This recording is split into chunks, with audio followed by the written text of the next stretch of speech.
Hello. Yeah. Hi. This week, a DeFi protocol with no venture capital backing at all saw its token go up by 13 times. At the same time, we saw that Alibaba quietly invested about 35 million into a crypto payment company. When you put those two stories together, what do you see? To me, they are not two separate stories.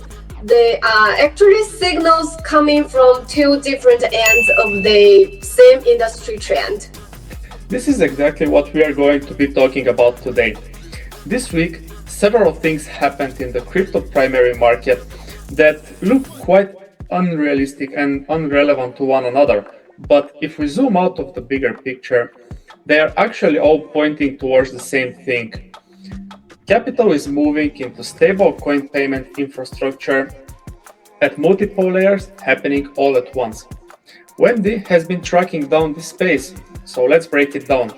And I'll start with the first question being about taking a look at the bigger picture. What is the most important takeaway from this week?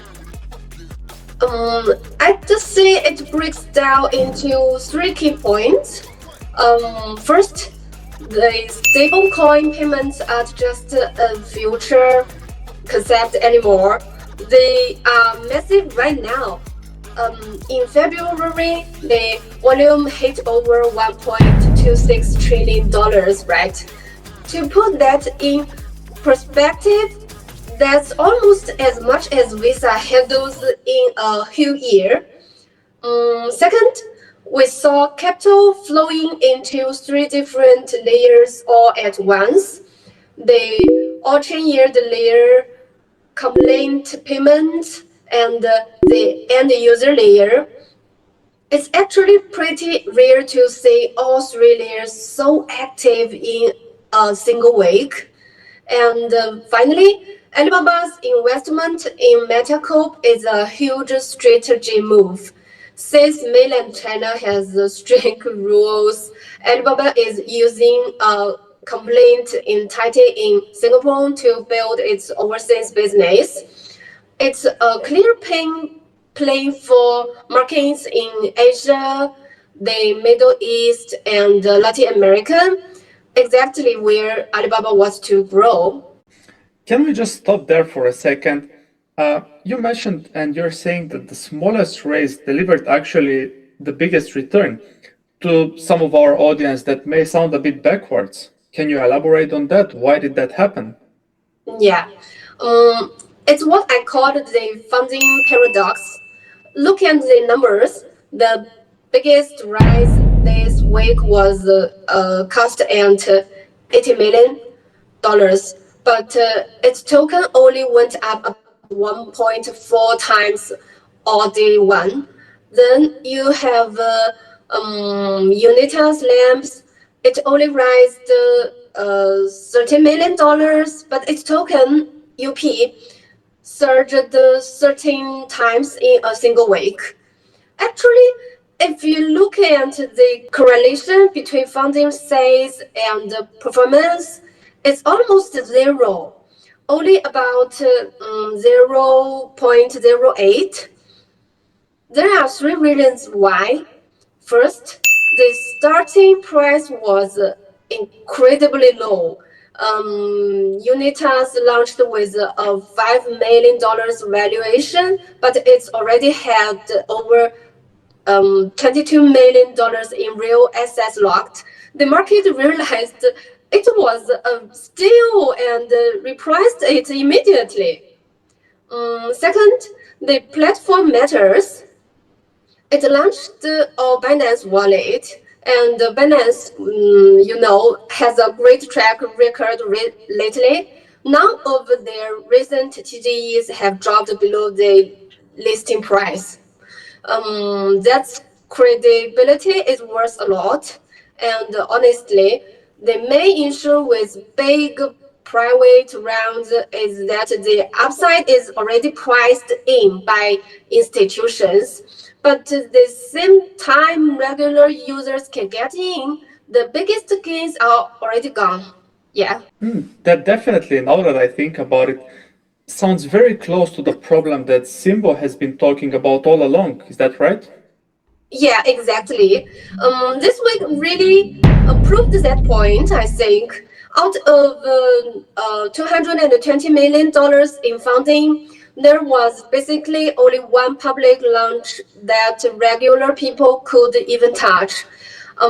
Everything else, custom, MetaComp, crypto, were all private rounds. The average investors was totally locked out. um, that's the core problem Sibo is solving. I think it's not just about technical access; it's about access to funding. We see so many promising early teams with solid products, but they don't have the VC connections to get that first boost. On the flip side, plenty of users want to support early projects but have no way to find them. So Synbo is really trying to rebuild a more open funding structure. Yes, exactly. There's phrase we like to use, give every dream a chance to shine. Yeah. In the real world, dreams need capital to grow. For too long, that door has only been open to a select few. Symbol is simply trying to open that door for everyone else. So moving on, for people watching this space right now, what are the three things that you think they should remember from this week? Yeah. Um, just keep these three things in mind. First, know which layer you are looking at. Two payment projects might sound the same, but they solve different problems. Understand what you are actually betting on. And platform credibility often counts for more than the dollar amount raised. We saw that clearly with the Binance data this week. And third, keep an eye on projects like Simo that are trying to change how funding works.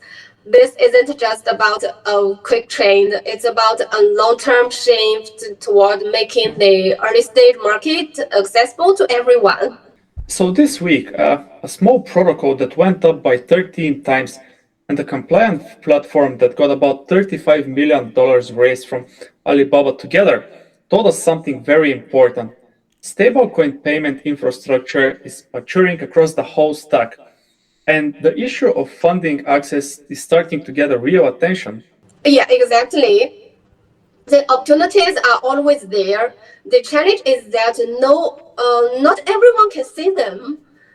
That's why we do this research to help more people spot those opportunities before they are gone, I think. Thank you for your insights, Wendy. See you next week.